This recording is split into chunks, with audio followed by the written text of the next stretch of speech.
staying hydrated, Yeah, meditating, yeah, getting some sun, touching some of course. grass, Touch the grounding, grass, all that. all the things, all the All the things. things.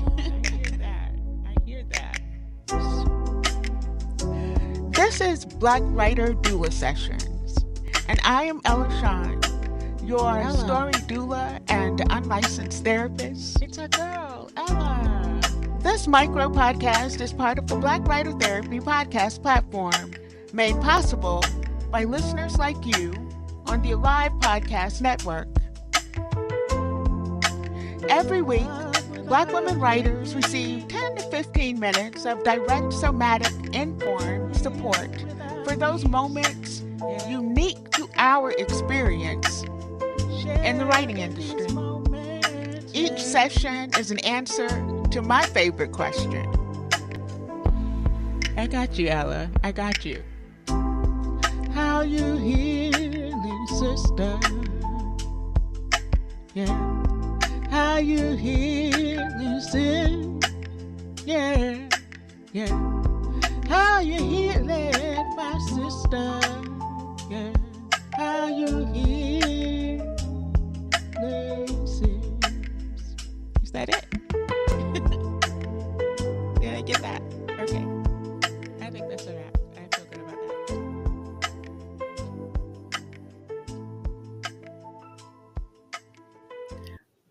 All right. Welcome to Black Writer Doula Sessions, a micro podcast brought to you by Black Writer Therapy Podcast on the Alive Podcast Network. Be sure to tap in to over 100 Black podcasters on the only Black woman-owned podcast network with its own proprietary app. I am Ella Shawn, your unlicensed therapist and the only story doula you will ever know. I am so excited to bring you this really quick boom, boom, boom situation for the micro podcast based on our last week's guest.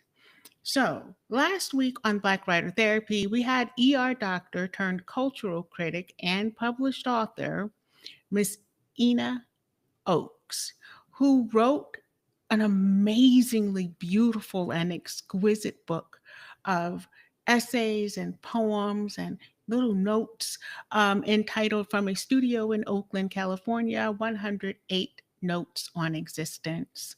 That is now live on the Black Writer Therapy podcast platform. So be sure to go check it out because you're going to want to hear everything Miss Ina Oakes had to say.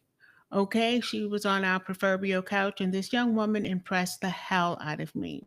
Today, we're pulling one of the most important gems she dropped during our 1 hour and a half conversation about what it means to have the luxury of time to experience the sacredness of the everyday, of the ordinary, right? For many Black women writers, rediscovering and reimagining the everyday as luxurious comes with a slew of emotional, mental, and spiritual landmines. I want to share some doula do's and don'ts when excavating. That's the research discovery stuff, information for whatever genre you guys may be working in, right? During this very important stage of the writing process. So let's get to it.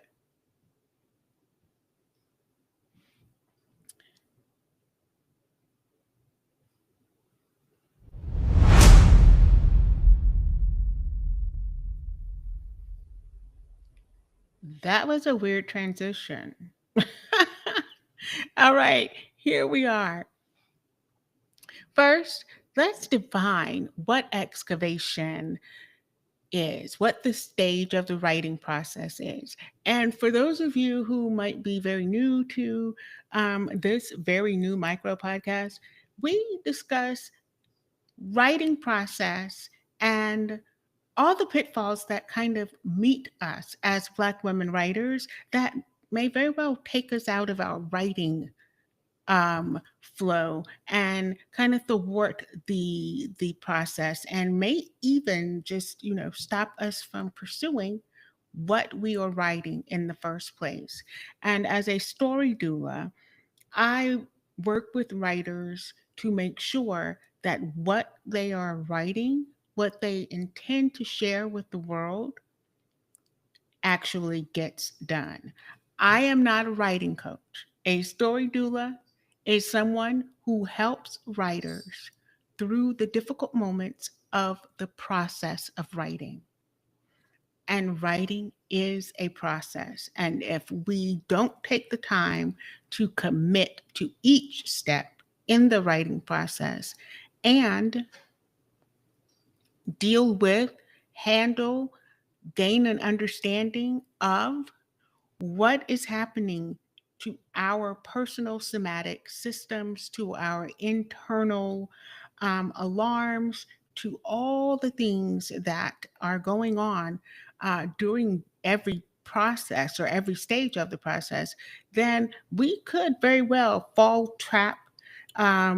into the trap of, I have writer's block, or I'm dealing with imposter syndrome, or um, I don't know, I've lost interest in what I was writing, or all the other things that take us away from our writing. And so, as a story doula, I am here to help Black women writers, specifically Black and Brown women writers, specifically who write difficult materials, get through the process and do so safely, right? So during this excavation stage of the writing process, this is early days, right? This is where you have this idea that kind of pops into your head for either a short story, a poem, an essay, a novel, a play, whatever you're writing. And you decide, I need to go dig around in my memory. I need to research myself.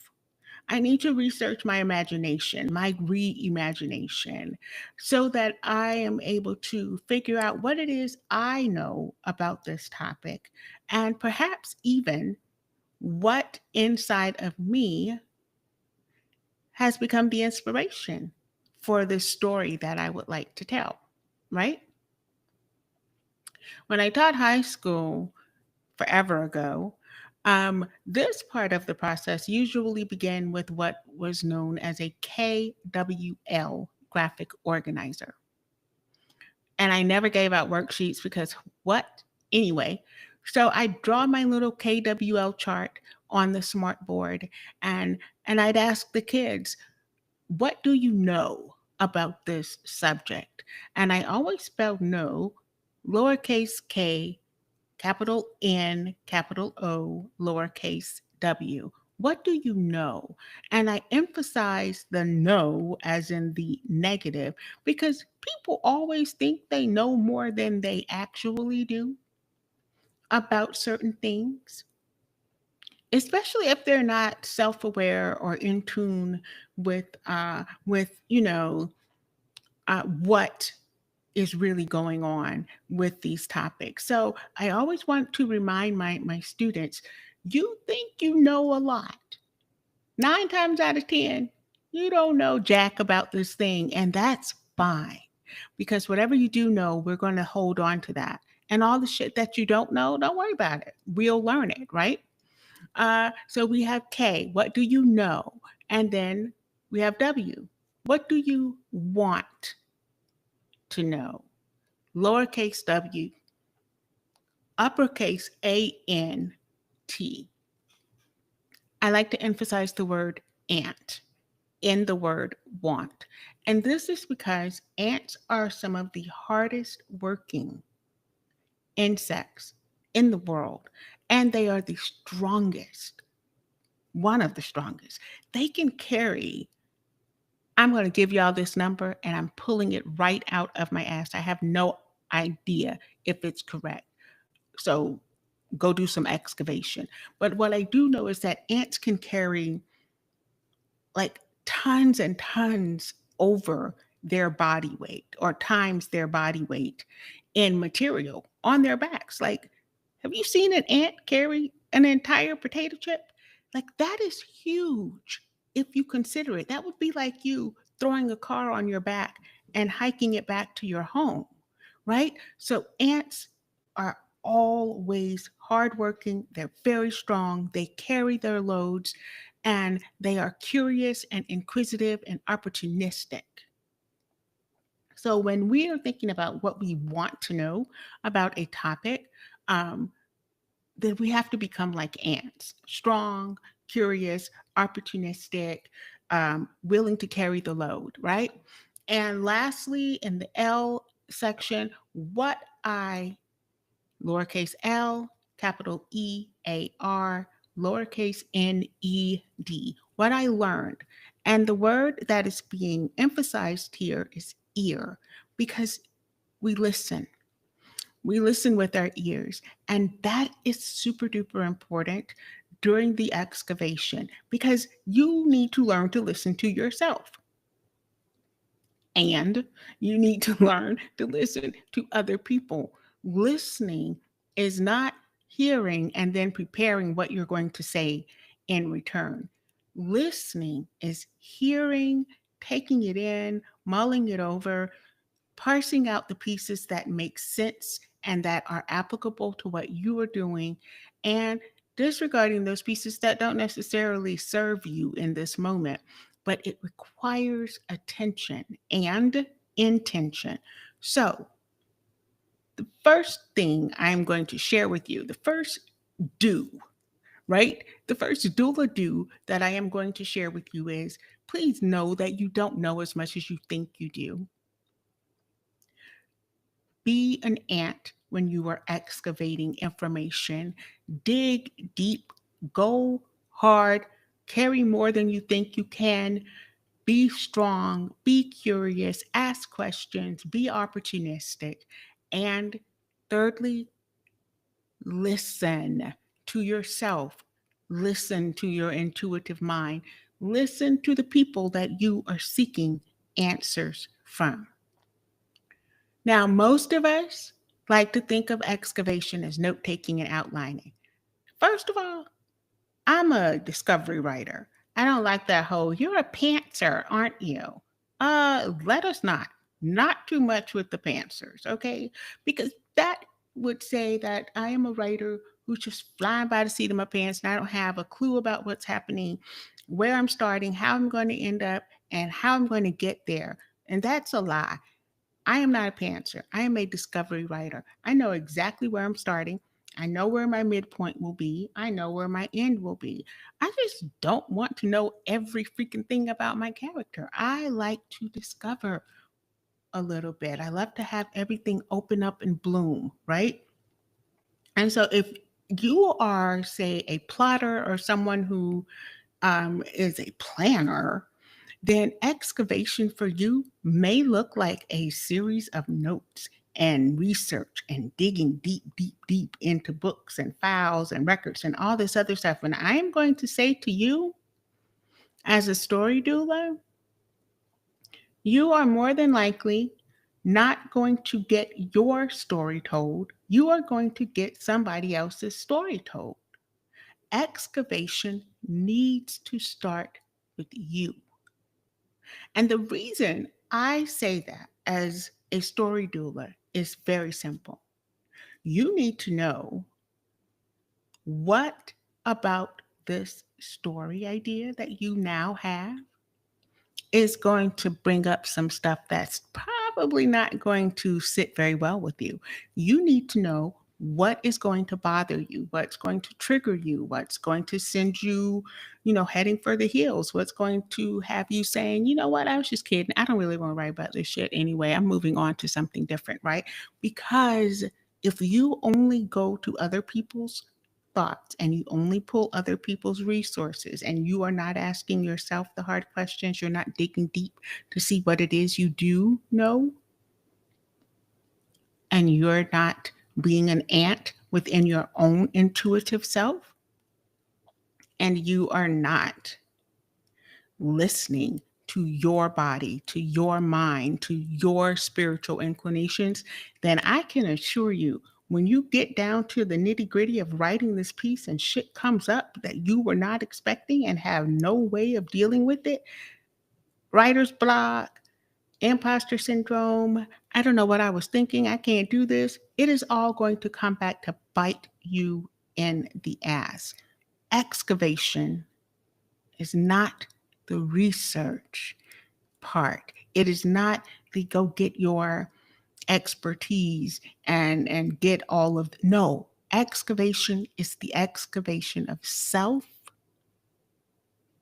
to ensure that what is going to be written about can be written about safely for the writer. Okay? So, for Black women writers, especially those working from lived experiences, excavation tends to be a whole body event. It's the moment the ordinary, the unremarkable, the everyday starts talking back.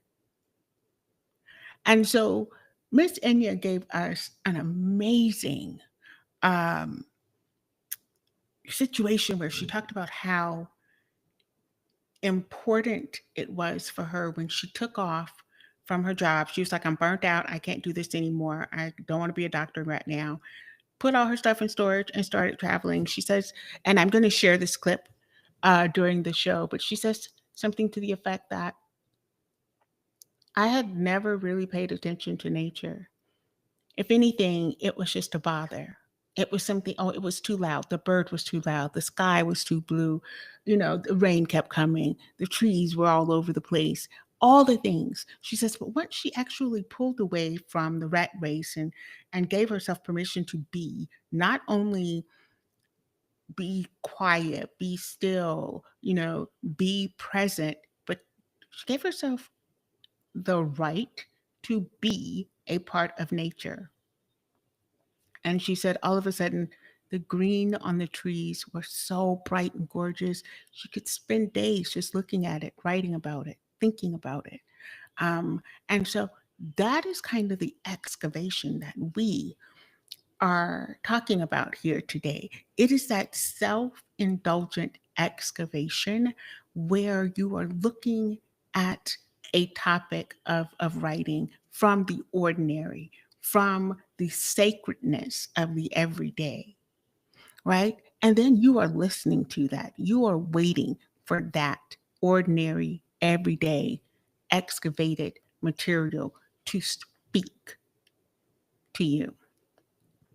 When a client comes to me stuck in this stage, and this is like stage one, right? Stage one. I had this idea. I want to write about a black cat that becomes um, a forest. And every night, the forest, they become a whole horde of black cats and they run the street and they do good deeds for all the other cats in the community who are stray. But when the sun comes up, they have to go back to being trees. And it's like, oh, okay, cool. And so let's talk about that. Why is it that you want to talk about black cats becoming trees and da da da da, right? So this is stage one. I have an idea. Let's excavate.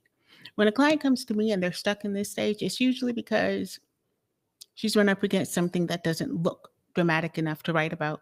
And I've heard so many different things, right? It's just a small thing. It's not really all that special. I want to write about a black cat or black cats becoming an entire forest at night or during the day and a horde of black cats at night because I had a black cat when I was growing up. Let's talk about this black cat that you had. It's not really that important. And that is where I start digging because it is always the small things, right? I have this little book of quotes, and one of them said, the future is made up of right nows.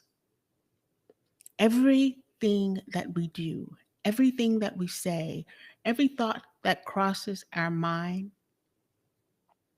is a huge thing in the scope of living and experiencing, and in our cases, writing.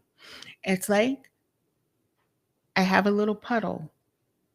I take a little dropper. I continue to drop water in this little puddle. Every day, I put more and more water in the puddle. Eventually, the puddle becomes a bigger puddle. A bigger puddle becomes a little pond. The little pond becomes a lake. The lake starts to flow into a river. The river becomes the sea. The sea becomes the ocean. And now, oh my gosh, right? We have got to stop downplaying the everyday, the small things that for so many of Black women writers has never been important because it is not something that registers within the white community as a thing of matter, of material matter. Like the way my grandmother used to clean her house meticulously and not with Pine Sol or anything that was purchased. She made everything she cleaned with. She made a new broom every couple of days to sweep her backyard, to sweep her back porch. Um, we had a ringer washer on the back porch, that big tub, and then you had to feed the clothing through this ringer that you had to crank out to get all the extra water. It is the care she took with picking peppers and then canning them or jarring them in vinegar so that when it was time for collard greens, she had fresh, hot, vinegared peppers that we could put in there and add that little bite of heat in an otherwise yummy pot of collard greens. It's how she dusted all of the wooden furniture with, the oils and all the things that she had put together and refused to do it with anything else. It's how she only cleaned the windows in our house with white vinegar, a little bit of water, and newspaper. Never a rag, always newspaper. These small, tiny details that seem so unimportant are the details that will make the story, that will make your story come to life. And also, they are the small, tiny details that will light up your nervous system.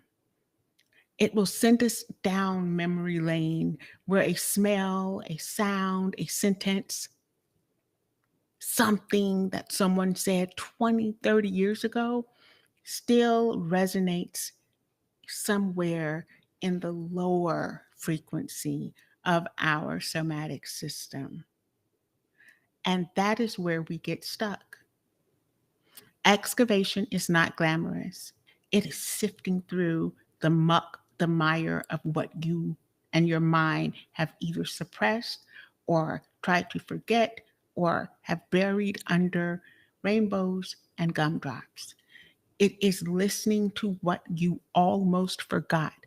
And here is the truth of it. When you start writing into the ordinary and you stop looking for these grandiose things to write about, you stop looking for these, indelible, oh my gosh, this is cutting edge. This is, and I can't even remember the word agents use. If I do, I'll blurt it out. But, they want the story that is like next level and all the things, right? What about Black women writing into the ordinary? Doesn't sell. The publishing industry is like, no, we don't necessarily want Black women ordinary shit. We want, you know, high concept. That's what they say. That's what they call it. We want high concept material from Black women writers.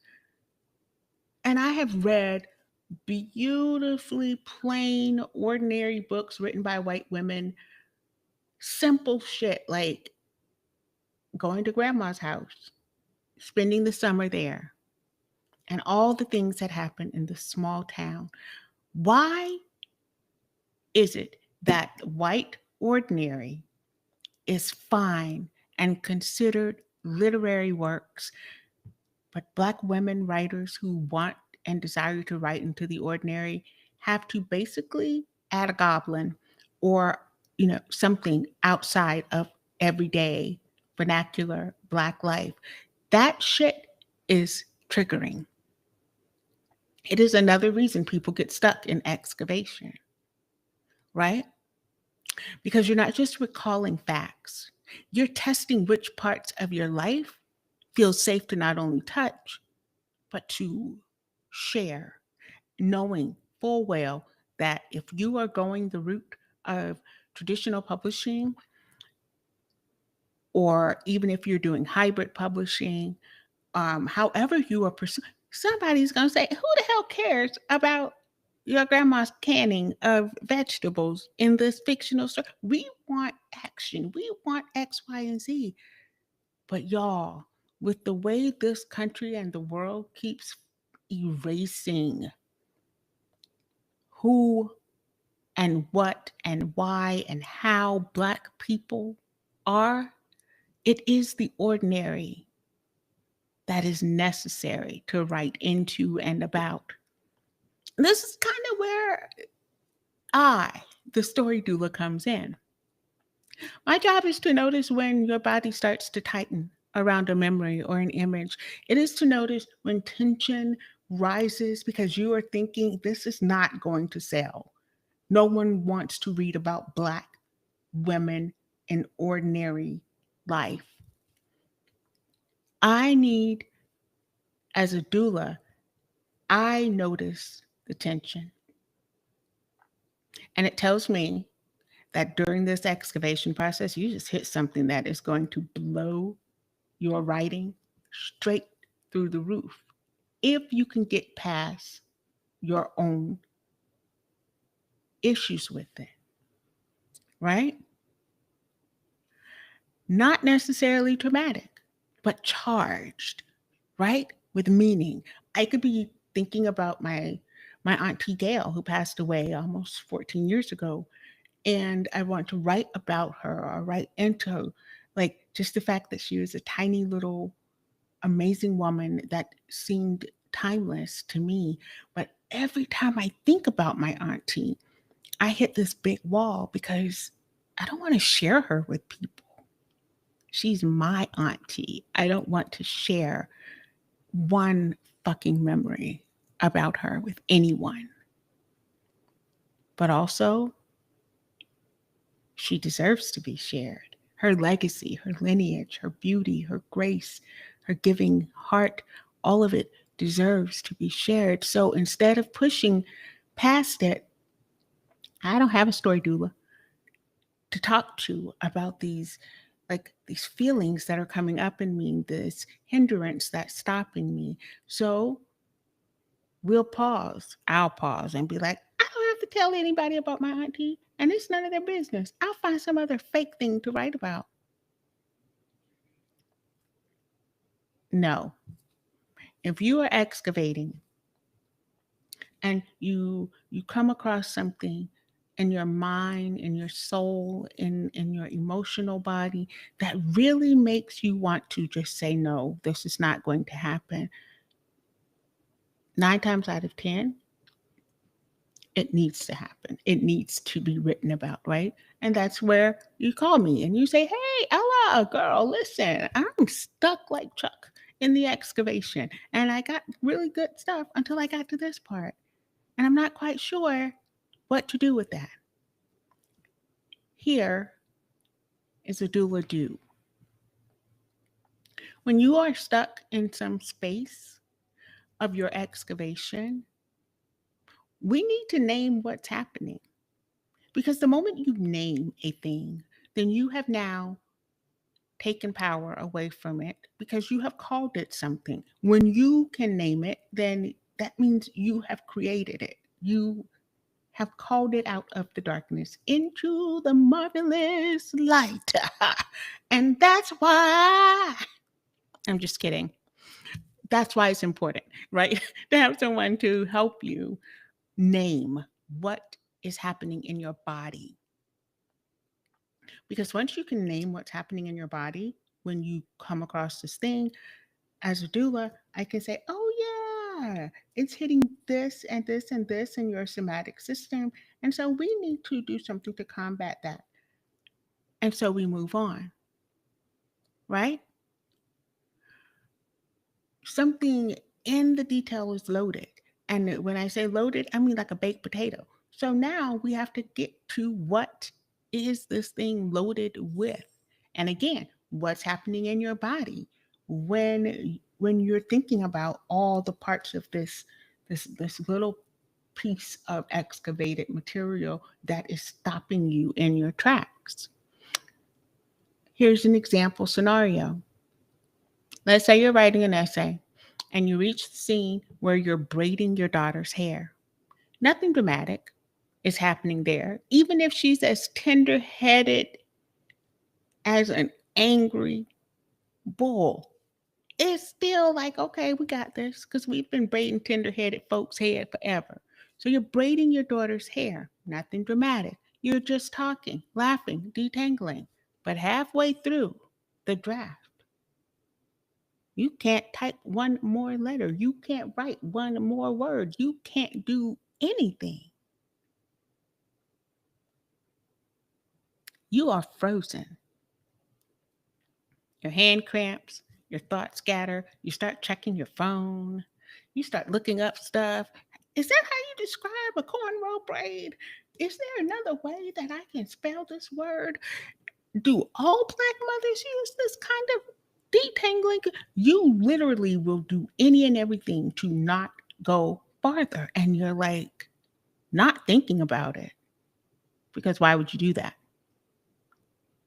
You simply say, that's writer's block. I'll give it a moment. That is your nervous system flagging something. Maybe that scene sits at the intersection of care and exhaustion, or legacy and responsibility. As your story doula, I'd invite you to notice where the body reacts. Then I'd ask what expectations of motherhood or womanhood just got stirred up in you. We don't think about that, right? We're thinking, I'm writing this essay about the importance of a Black woman with her daughter and the importance of these protective styles. But are you though? Is that really what you're writing about? Because that's the beauty of working with a story doula. It's the beauty of really understanding why so many parts of what we write about can stop us in our tracks. Because yes, anybody can write about protective styles and the importance of mothers braiding their daughter's hair. But what if you're working with me and we get to the crux of this thing that has stopped you? Now your story goes from it's all about braiding hair and protective styles to really an exploration of societal expectation of Black motherhood and how, for so many of us, especially those of us with daughters, our ability to be great mothers, oh girl, you are the bomb mom and a woman, you got it all together, really does hinge on what our children's hair looks like. And isn't that a more interesting approach to writing than let me tell you about these protective styles I used to do for my kids' hair? The writing isn't asking for a solution, it's asking for honesty. And honesty means vulnerability. And vulnerability means cutting yourself open and bleeding onto the page. And I don't mean literally. Let me say this. I am not literally saying cut yourself and bleed on the page. Just that is an FYI, right? Because I don't want anybody out there going to that extent. But it does mean putting it all out there for people to see and hear and experience. And honesty and vulnerability is scary as hell. Here's a doula don't. Don't run from your own story. Don't run from your truth.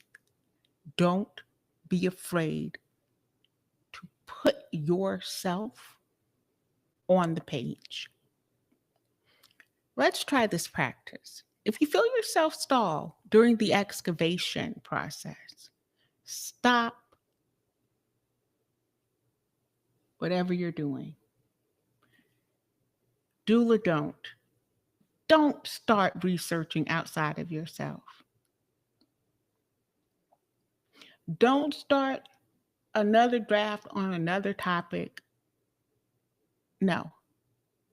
First thing you would like to do, here's your doula do. I'm stuck. I cannot go forward. Something about this part of my writing, something about what I know about this part is messing me up. First thing you want to do is a sensory inventory. What just charged in your body? What part of your body is ding, ding, ding, ding, ding, or zinging, or pinging, or sizzling, or whatever onomatopoeia word you want, right? What part of your body is saying, oh, I don't know if I want to go there? Is it your head?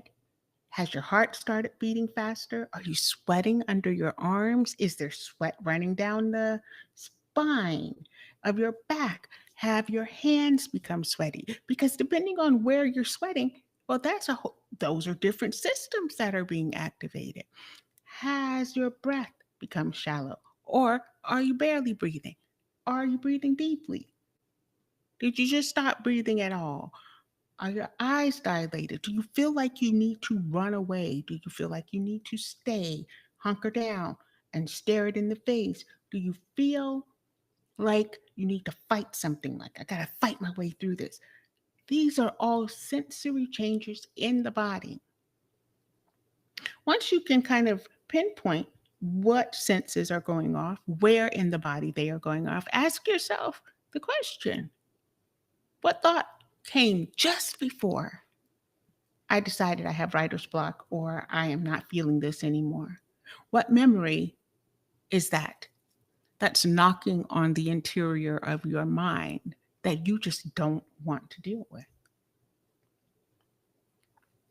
You want to always keep a notebook with you when you're doing excavation.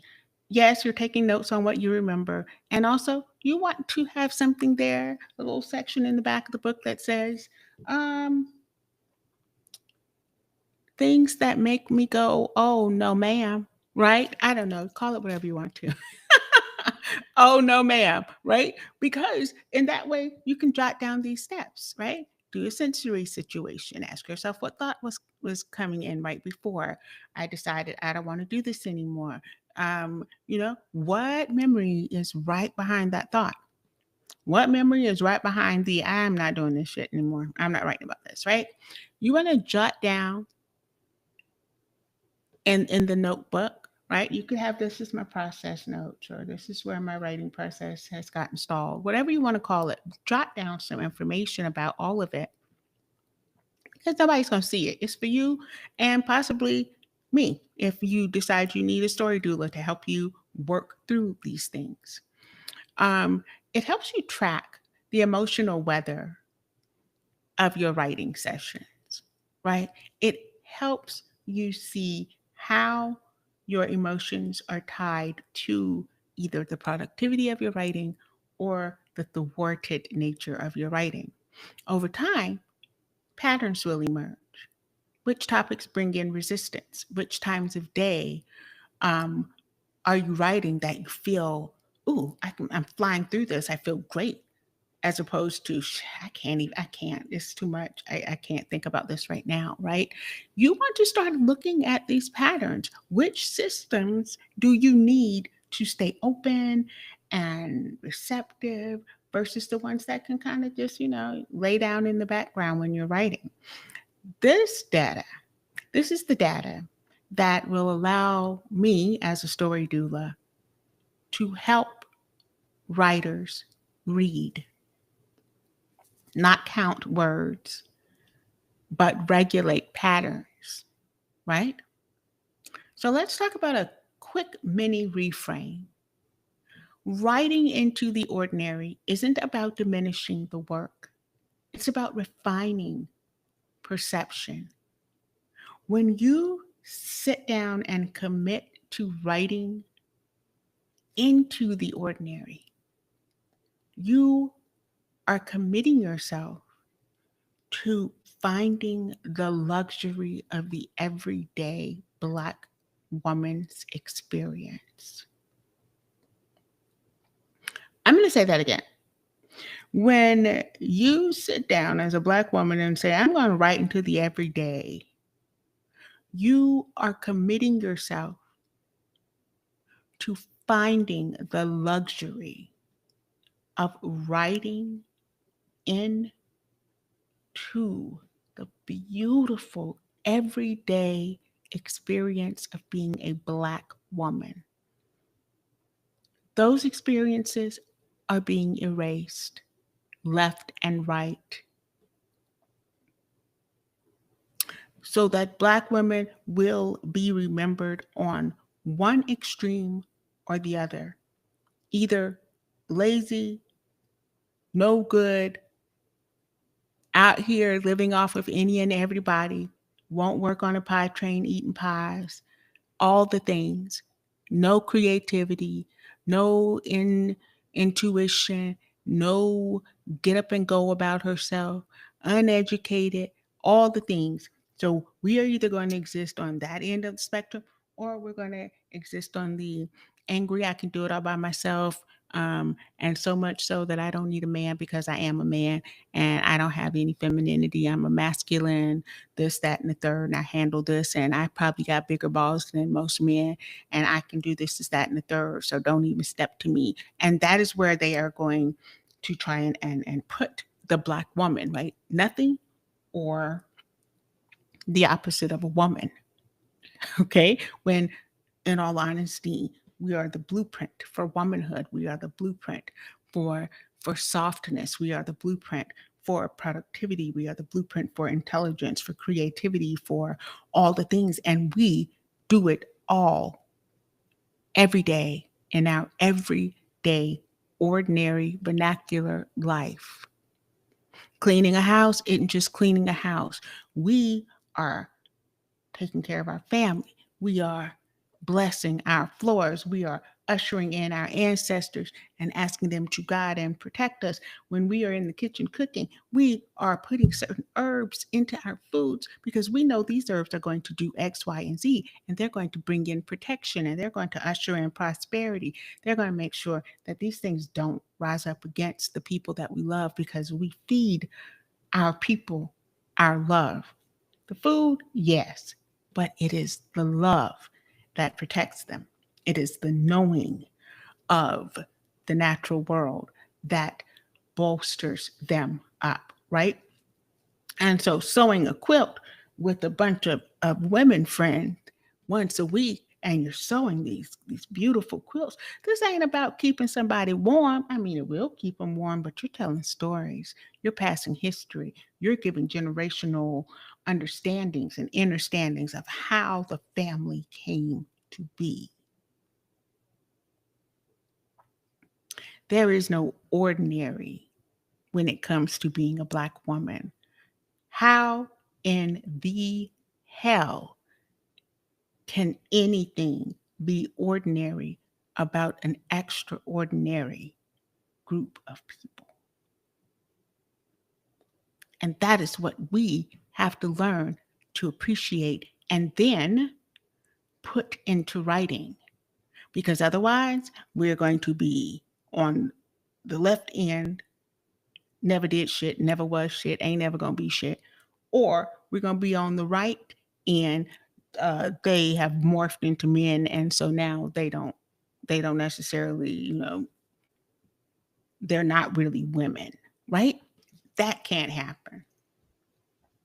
And so when we are working through these doula do's and the doula don'ts, it is helping you to teach yourself to hold complexity without spectacle, to share the complex nature of the ordinary everyday without making it a Moms Mabley story. And nothing wrong with Moms Mabley. She was a great comedian.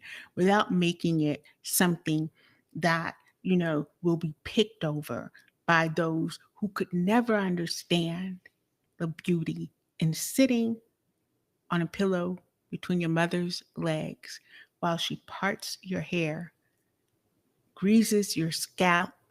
Nothing felt better than just that finger dipped in the grease, going along your scalp, and then that hair being pulled into 3 different sections and braided onto that scalp, and then carefully threading these beads onto the hair, pulling it through, pushing it back up, getting the smallest rubber bands, rubber banding that one bead at the end, pulling the rest down to cover that rubber band with care, with love, with precision, with you are my child, and I desire for you to see the beauty in yourself. And it is imperative that as your mother, I send you into the world in the very best presentation possible, because I will be the one who is maligned and chastised and all the other things if I don't take the care to make sure that the little things are the big things. Right? So when we hit something that makes us flinch in our writing of the everyday, don't assume you're blocked. Assume you've arrived at what you really need to be writing about. Please allow me to share the affirmation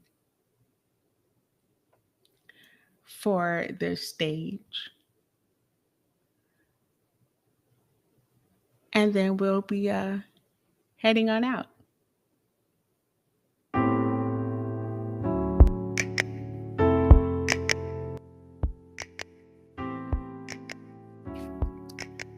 The affirmation during the excavation stage. The everyday is worthy of my attention.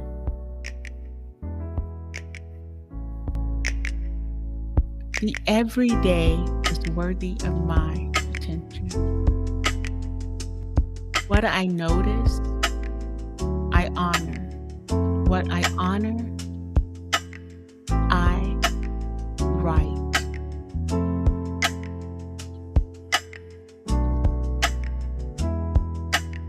If you are in a position where you can actually sit up straight, make sure your feet are on the ground, the floor, flat, and you can close your eyes, then I'm going to ask you to do so as we are preparing to close out this session of Black Writer Doula. Inhale through your nose for the count of 3. Hold at the top for 1. Exhale to the count of 6. Hold for the count of 9. And then breathe normally. Close your eyes. Each time you inhale, see yourself expanding into the universe. Every time you exhale, see yourself contracting into the humane state of being in which we get to experience life. We are replicas of the universe. We expand and contract throughout the day, every part of our body. And every time you inhale and you hold that space, you are holding life and death in your throat.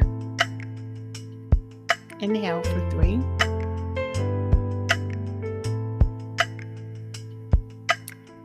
Exhale for 6.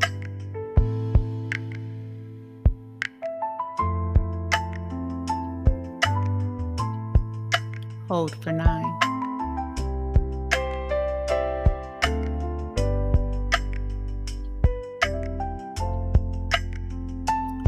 Thank you so much for joining me on Black Writer Doula Sessions.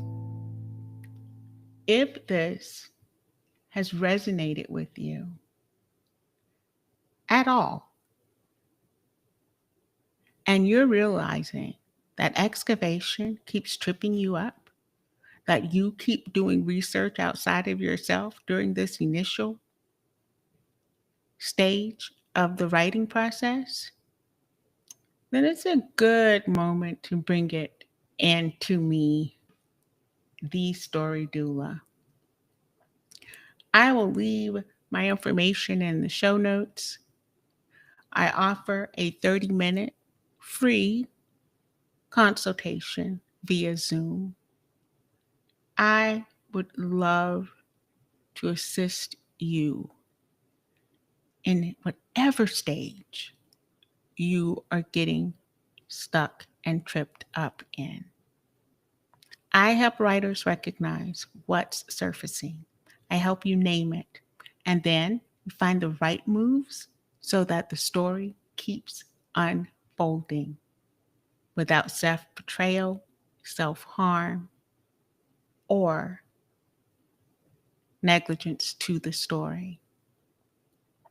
You can connect with me through the link in the show notes or join our Black Writer Wellness community on Substack. That's where I post monthly process reflections and gentle frameworks for staying grounded while you write what matters. All right, guys, that's it for this session. Keep digging, but do it with awareness. Okay, we'll see you next week on Black Writer Doula Sessions, where we pluck another gem from the conversation I had with Enya Oaks at the beginning of this month of October. And if you've not listened to that, please go back and listen to it. That young lady is an inspiration. I am Ellen Shawn, your unlicensed therapist and story doula. Continue writing what matters, because if you don't, then we cannot complain.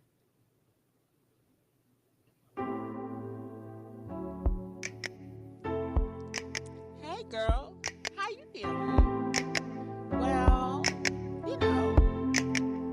staying hydrated, meditating, getting some sun, touching some grass, scratch the grass, all that, all the things, all the things, all the things. I hear that. This is Black Writer Doula Sessions, and I am Ella Shawn, your story doula and unlicensed therapist. It's a girl. This micro podcast is part of the Black Writer Therapy podcast platform, made possible by listeners like you on the Alive Podcast Network. Every week, Black women writers receive 10 to 15 minutes of direct somatic informed support for those moments unique to our experience in the writing industry. Each session is an answer to my favorite question. I got you, Ella. I got you. How you healing, sister? Yeah. How you healing, sister? Yeah. How you healing, my sister? How you healing? Is that it? I think so. I think that's going to be it. I think that's a wrap.